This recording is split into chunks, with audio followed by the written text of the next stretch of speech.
बिस्मिल्लाहिर्रहमानिर्रहीम। अस्सलाम वालेकुम। मैं सैयद इमरान शफ़क़त आपकी खिदमत में हाज़िर हूँ। कल की बड़ी बड़ी ख़बरों में एक ख़बर ये थी कि कायद मुस्लिम लीग नून नवाज़ शरीफ साहब, मरीम नवाज़ साहिबा, ये दोनों डचकोट रोड के ऊपर जो फैसलाबाद में एक नौजवान की जो मौत वाक़या हुई गले पर डोर फिरने की वजह से, बड़े रिक्कत तमीज़ मनाज़र थे। आज बड़ा एप्रिशिएट किया जा रहा है। मरीम नवाज़ साहिबा ने जिस तरह जाके उसकी बच्चे की माँ को जिस तरह मिली, नवाज़ शरीफ साहब ने जिस तरह पुरसा दिया, लेकिन नवाज़ शरीफ साहब को कहीं और पे भी जाना चाहिए था। कहाँ जाना चाहिए था, ये मैं आपके साथ आगे चल के शेयर करूँगा। एक ख़बर पाकिस्तान तहरीक-ए-इंसाफ के लीडरान कराम की है। कोर कमेटी के इजलास में आपस में नोक झोंक तल्ख़ जुमलों का तबादला और उसी के ऊपर उसका मुंतज होना कोर कमेटी का। और 9 मई के हवाले से जो अदालतों में या फ़ौजी अदालतों से मुतल्लिक जो केस है, पिटीशन है जो सुप्रीम कोर्ट में, इंट्रा कोर्ट अपील, उसके ऊपर समाअत, और वो समाअत मुलतवी हो गई है, लेकिन नोटिस जारी हो गए हैं गवर्नमेंट को। उसमें पाकिस्तान तहरीक-ए-इंसाफ का जो इस्तदलाल है, पाकिस्तान तहरीक-ए-इंसाफ का नहीं, जस्टिस जवाद ख़्वाजा साहब का। जस्टिस जवाद ख़्वाजा साहब पूरी उम्र उन्होंने गैर मुतनाज़ा गुज़ारी, लेकिन वायरस जो है वो वायरस होता है। तो वो अब ये ख़ैर उनका हक़ है कि वो जिसकी मर्ज़ी को दें, साथ दें, लेकिन 9 मई के वाक़यात में मुलव्वस लोगों के साथ उनकी एक्स्ट्रा ऑर्डिनरी हमदर्दी इसलिए है कि 9 मई के वाक़यात में उनकी बेटी, उनके करीबी अज़ीज़ो अकारब जो थे, वो मुख्तलिफ़ जगहों पर एहतजाज करते हुए पाए गए, लेकिन उनके ख़िलाफ़ मुकदमात उस तरह से नहीं हुए। बहरहाल ये उनके अपने सेंटिमेंट्स हैं जो उनको सुप्रीम कोर्ट तक लेके आए। उन्होंने बेंच के ऊपर एतराज़ किया। वो एतराज़ जो है वो क्या था, वो कहते थे कि बेंच जो है वो 9 रुकनी होना चाहिए, 6 रुकनी होना चाहिए, क्योंकि पहला जो बेंच था वो 5 रुकनी बेंच था। अब अगर फैसला जो है वो इंट्रा कोर्ट अपील उनकी खारिज होती है, वो तो 4-2 से होगी या 5-1 से होगी। तो वो कहते हैं कि 9 रुकनी बेंच होना चाहिए, ताकि सुप्रीम कोर्ट की जो बड़ी क्लियर विज़डम जो है, या जूरिस्प्रूडेंस जो उनकी, आप फैसला कह लें, जो कहना चाहें, वो क्लियर कट सामने आए। तो अब जो सुप्रीम कोर्ट देखते हैं कि वो इस दरख्वास्त के ऊपर कितना गौर करती है कि नहीं गौर करती। मेरा ख़्याल है 28 तारीख जो है वो पड़ी है इसमें, 27 है या 28 है सर? वो आगे अगर मैं करेक्शन करनी हो तो वो मैं आपके साथ कर दूँगा।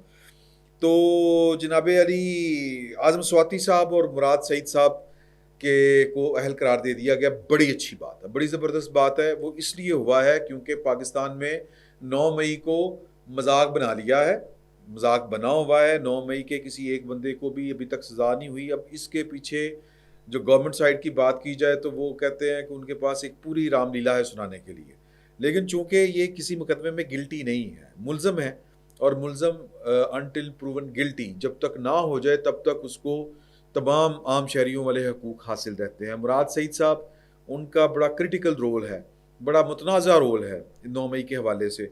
तो जब इनकी ये खबर आई कि ये जनाब सेनेट के अब इलेक्शन लड़ेंगे, ये अहल करार दे दिए गए हैं, इनके कागजात नामजदगी जो हैं वो ठीक करार दे दिए गए हैं, तो देखने वालों को एक थोड़ा सा अजीब सी बात ये लगी थी। लेकिन इसमें अजीब कुछ नहीं है, इसमें अजीब कुछ नहीं है, क्योंकि हमने 9 मई को चलाया ही कुछ नहीं है। आखिरी बात जो है वो सबसे पहले हम कर लेते हैं, वो है एचएसएन कॉलेज के प्रिंसिपल जो हैं माइकल ए थॉमस, उनका जो इस्तीफ़ा है वो, उसके ऊपर मैंने कोशिश की थी कि मैं राब्ता कर सकूं दूसरी साइड से, क्योंकि जो गवर्नर साहब हैं उन्होंने तो अपना वजाहती पैगाम दिया है या अपनी वजाहत पेश कर दी है। बड़ी घिसी पिटी सी है, बहुत घिसी पिटी सी है कि जी ये 100 से ज़्यादा छुट्टियां करते थे, ये खुद जाना चाह रहे थे, तो ये है वो है, 40 लाख रुपया फीस लेते थे, तो आप क्यों दे, तानू हुण पता चलिया है। आपको गवर्नर बने भी कितना अरसा हो गया, तकरीबन आलमोस्ट कोई 2 साल होने को हैं आपको, और अब आपको पता चला है कि जी वो 40 लाख रुपए तनख्वाह ले रहे थे, 100 से ज़्यादा छुट्टियां कर रहे थे। पहले जनाब सुते हुए सन। सवाल बनता है, आहद चीमा साहब वाले मामले के ऊपर ये वाला सारा इशू बना है। तो आहद चीमा साहब का जो ये उनके ज़राए से जो मुझ तक खबर पहुंची है, जो मौक़िफ़ पहुंचा है, वो ये है कि 2022 में जो आहद चीमा साहब की बेगम है उनकी ट्रांसफ़र हो गई थी। तो वो सरकारी मुलाजमा है, ट्रांसफ़र होगी तो उन्होंने दरख्वास्त दी कि उनके 2 जो बेटे हैं उनका एचिसन कॉलेज में प्रिंसिपल साहब को उन्होंने दरख्वास्त दी कि उनकी जो कंडीशन वो है पेमेंट ऑफ फुल फ़ी वाली जो है वो मतलब वो सीज़ कर दी जाए, फ्रीज़ कर दिया जाए उनका ना 2 साल के लिए या 3 साल के लिए। तो अब तरीक़ाकार ये होता है कि मिसाल के तौर के ऊपर अगर एक क्लास है 7वीं क्लास, उसमें कोई बच्चा अप्लाई करता है उसके वालिदैन के जी उनके बेटे का 2 साल के लिए 3 साल के लिए उनकी सीट फ्रीज़ कर दी जाए, तो वो क्लास 3 साल तक वो सीटें फ्रीज़ रहेंगी, उस पर नए स्टूडेंट नहीं लाए जाएंगे ओपन कंपटीशन के ज़रिए भी। तो वो जब आता है तो वो होता है कि जी वो फीस वगैरह बाज़ मामलात में तो फ्रीज़ कर दी जाती है और बाज़ मामलात में फ्रीज़ नहीं की जाती, इस तरह का कुछ सीन था। तो इसके ऊपर उन्होंने दरख्वास्त दी, जब उन्होंने अप्लाई किया to principal and then governor to make a policy decision regarding students asking for long leave as payment of fee at 2 schools was burdensome. वो कहते हैं कि जी ये एक सरकारी मुलाजिम पर बड़ा बोझ होता है कि वो बच्चों को जहाँ पढ़ा रहा है वहाँ पर भी फीस दे और जहाँ पे सीट फ्रीज करवाई है वहाँ पे भी उसको पैसे दे। गवर्नर ने रेफ़र कर दिया मामला बोर्ड ऑफ गवर्नर्स को, जिसके बोर्ड ऑफ गवर्नर के जो गवर्नर साहब होते हैं पंजाब के, वो प्रेसिडेंट भी होते हैं। तो जो बोर्ड था उसने उसके पास मामला चला गया कि जी के फ़ीस के बगैर ये जो मैनेजमेंट है ये इनको इजाज़त देती कि नहीं देती। Principal refuse to comply with the board of governors direction, क्योंकि बोर्ड ऑफ गवर्नर ने ये पॉलिसी बना दी थी कि जो सरकारी मुलाजमीन हैं ख़ुसूसन उनके बच्चे जब जाएंगे, क्योंकि पोस्टिंग हो जाती है ना, किसी की कनाडा होगी, किसी की अमेरिका होगी सरकारी मुलाजमीन में से, किसी की इस्लामाबाद होगी। तो तरीक़ाकार तो ये है असूलन। अब होता ये है कि पाकिस्तान की अशराफिया अपनी मर्ज़ी की कानून साजी कर लेती है, रूल्स बना लेती है, सहूलतें बना लेती है कि जी अब मैं चूँकि बाहर जा रहा हूँ तो भाई बाहर जा रहा हूँ वहाँ पे तो बच्चे आपके पढ़ने हैं। अगर आपकी कनाडा, अमेरिका, पाकिस्तान के किसी दूसरे शहर में अगर ट्रांसफ़र होगी तो बच्चे वहाँ पे भी तो पढ़ेंगे। तो बाकी लोगों का क्यों हक मारते हैं कि जी सीट फ्रीज कर दें, मतलब चोपड़ियाँ तो नाले 2-2 और फिर फीस के बगैर।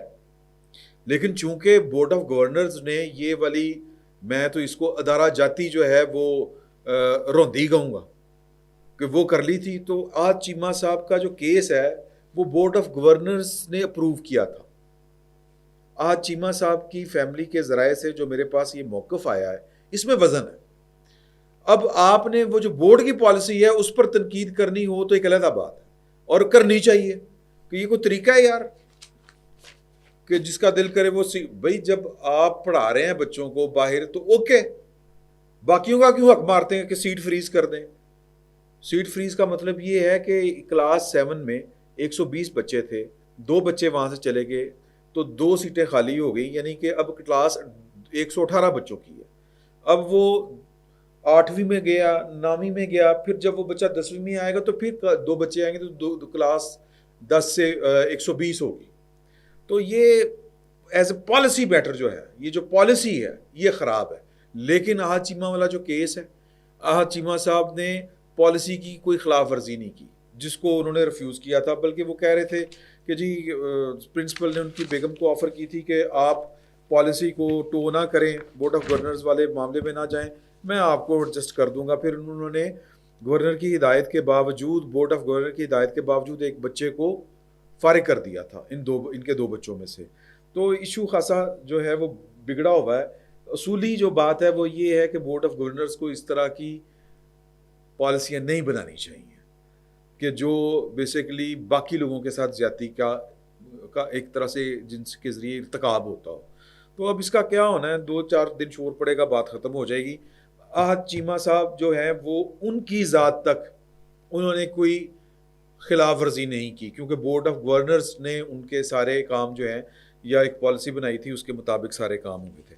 बाकी जो है वो वहाँ पर चल रहा था, जो क्या उसको कहते हैं, इनकी क्या होती है जी, कोर कमेटी पाकिस्तान तहरीक इंसाफ की, वहाँ पर शेर अफजल मरवत के ऊपर एतराज़ था कि हम बड़ी मुश्किल से पॉलिसी बनाते हैं, आप कोई इस तरह का बयान देते हैं तो तबाही फिर जाती है पॉलिसी की। और शेर अफजल मरवत साहब जो हैं वो कभी KPK के पिछली हुकूमत के ऊपर बरस पड़ते हैं, कभी कहीं पर कभी कहीं पर। तो वो बेसिकली लगता ये है कोर कमेटी के बेशतर अरकान को कि जी के वो पॉलिसी मैटर्स, पॉलिसी के असूलों के जो पार्टी के असूलों के ख़िलाफ़ चल रहे हैं या पॉलिसी के ख़िलाफ़ चल रहे हैं। तो वो खड़े हो गए, उन्होंने कहा जी कि आप लोग तो दुड़की लगाए हुए थे जब मैंने खड़े होकर बात की है। तो मतलब ये कि मैं तो इमरान खान की बात करता हूँ, इमरान खान जो कहता है, आप लोगों के अपने अपने मसाइल हैं। तो मैं बार बार ये वाली बात कहता हूँ कि जो पाकिस्तान तहरीक इंसाफ है वो एक अंदरूनी खलफशार का शिकार है, और ये खलफशार की बेशतर जो वजह है वो इमरान खान साहब बज़ात खुद इसकी वजह है। कोई मिस्टर ए इनके पास जाता है, उसको कोई और बात कहते हैं, मिस्टर बी जाता है तो ए के ख़िलाफ़ कुछ कह देते हैं, ए को बी के ख़िलाफ़ भड़का देते हैं, ए बी को सी के ख़िलाफ़ भड़का देते हैं। पता नहीं ये क्या चाहते हैं, जिन्ना खादियाँ गाजरा ढिड्डों दे पीड़। तो ये उनका अपना ही नुकसान है। आखिरी बात जो मैं आपके साथ शेयर करना चाह रहा हूँ वो है जी कि जो नवाज शरीफ साहब हैं वो, मैंने पूरा वाक़या आपको सुना दिया, वो वहाँ पर गए थे फैसलाबाद, लेकिन आज उनको लाहौर में भी एक जनाजे में शिरकत करनी चाहिए थी।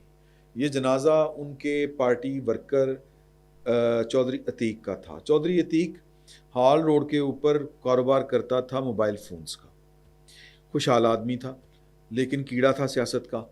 नवाज शरीफ से मोहब्बत करता था, और जब परवेज़ मुशर्रफ साहब का दौर आया तो पाकिस्तान के अंदर पाकिस्तान मुस्लिम लीग की क़यादत तो जो थी तितर बितर वो तो थी, उनकी सेकंड लाइन जो थी क़यादत की वो घरों से ही बाहर नहीं निकलती थी, और उसी में से पाकिस्तान मुस्लिम लीग काफ बन चुकी थी। तो पाकिस्तान मुस्लिम लीग नून का कोई परेशान हाल नहीं था। चंद मुट्ठी भर वर्कर थे जो परवेज़ मुशर्रफ के मार्शल्ला में कहीं ना कहीं पर एहतजाज करते हुए नज़र आते थे, कभी किसी नाम पर कभी किसी नाम के ऊपर। और उन्होंने चंद मुट्ठी भर वर्करों ने पाकिस्तान मुस्लिम लीग नून को पाकिस्तान की सियासत में एक हवाले से ज़िंदा रखा हुआ था। उनमें अतीक चौधरी या चौधरी अतीक पेश पेश थे। कारोबार बर्बाद हो गया सियासत के इस चक्कर में। पॉलिटिकल वर्कर एक फुल टाइम जॉब है, और पाकिस्तान की या दुनिया भर की जो पॉलिटिकल पार्टीज़ होती हैं उनकी रीढ़ की हड्डी उनका पॉलिटिकल वर्कर होता है। और पॉलिटिकल वर्करों का आलम यह था कि जुल्फ़िकार अली भुट्टो अपने एक एक वर्कर को जानते थे उसके नाम से, उसके इलाके का पता होता था, गली मोहल्ले का पता होता था। एक डायरी में उन्होंने तमाम नाम लिखे हुए थे, और बेनज़ीर भुट्टो के पास वो डायरी होती थी। अब पाकिस्तान पीपल्स पार्टी से भी वो रवायत, वो रीत ख़त्म हो गई है। बेनज़ीर भुट्टो साहिबा ने हमारे सामने जब जिला वतनी काट के आई थी तो इकबाल सियालवी साहब वो खुदाई खिदमतगार थे, वर्कर थे पीपल्स पार्टी के, और वो मीडिया को प्रेस रिलीज़ें बयानात जारी जूरी करके करते थे। तो बेनज़ीर भुट्टो एक प्रेस कॉन्फ्रेंस में जब आई थी तो वो स्टेज पर बैठी हुई थी, अभी प्रेस कॉन्फ्रेंस होने वाली बाकी थी, तो वो सहाफ़ियों को इकबाल सियालवी साहब कागज़ प्रेस रिलीज़ेस वगैरह पकड़ा रहे थे। तो बेनज़ीर भुट्टो ने दूर से उनको कहा, इकबाल सियालवी साहब आपका क्या हाल है, आपके बच्चे कैसे हैं? इकबाल सियालवी साहब जो हैं वो फूट फूट के रोना शुरू हो गए साइड पे जाके। वो मेरी लीडर ने मैनू अज तक याद रखा है। पॉलिटिकल वर्कर का इतना ही एहसास होता है, और पॉलिटिकल वर्कर का की ढारस जो है वो एक थपकी, इससे ज़्यादा कुछ नहीं, नाम लेके बस बुला लिया, इससे ज़्यादा कुछ नहीं। पॉलिटिकल वर्करों को सियासी जमातें जब बेआसरा छोड़ देती हैं तो फिर यही कुछ होता है। कितने के लोग हैं पाकिस्तान मुस्लिम लीग नून के कमिटेड वर्कर लाहौर में? 30, 40, 50, इससे ज़्यादा नहीं। ये अपने पॉलिटिकल वर्कर को नहीं संभाल सकते तो फिर इन्होंने नाल ठीक हो रही। उस बंदे ने आज खुदकुशी कर ली अपने हालात की वजह से, और उसके जनाजे में शरीक थे ख्वाजा इमरान नज़ीर, राशिद नसरुल्लाह, नवाज शरीफ साहब के असिस्टेंट मामन खसूसी कह लें, तौसीफ़ शाह और माजिद ज़हूर। और वहाँ पर पॉलिटिकल वर्कर खड़े होके नून लीग के कह रहे थे कि ये आखिरी इलेक्शन है, ये आखिरी इलेक्शन है। उस बंदे की गर्दन की हड्डी टूटी परवेज़ मुशर्रफ के दौर में मारें खा खा के, पुलिस से, रेंजर से, पता नहीं किस किस से। जबड़े की हड्डी टूटी नवाज शरीफ की मोहब्बत में, नाक की हड्डी टूटी मुस्लिम लीग नून का झंडा सरबुलंद रखने के चक्कर में। और मुस्लिम लीग नून ने परत के उसकी वाह नहीं पूछी, उसका हाल नहीं पूछा। बीवी, एक बेटी थी, शादी कर दी, 2 बच्चे हैं, 13 साल का एक 18 साल का, बेरोज़गार, कारोबार ख़त्म, बर्बाद। तो अब मुझे बताएं कि पॉलिटिकल वर्कर का जिस मुल्क में ये हाल होगा वहाँ पर सियासी जमातों ने क्या करना। पॉलिटिकल वर्कर जो है वो जेलों में सड़ रहे हैं, बेगम साहिबा जो हैं वो बैठी हुई हैं बनी गाला।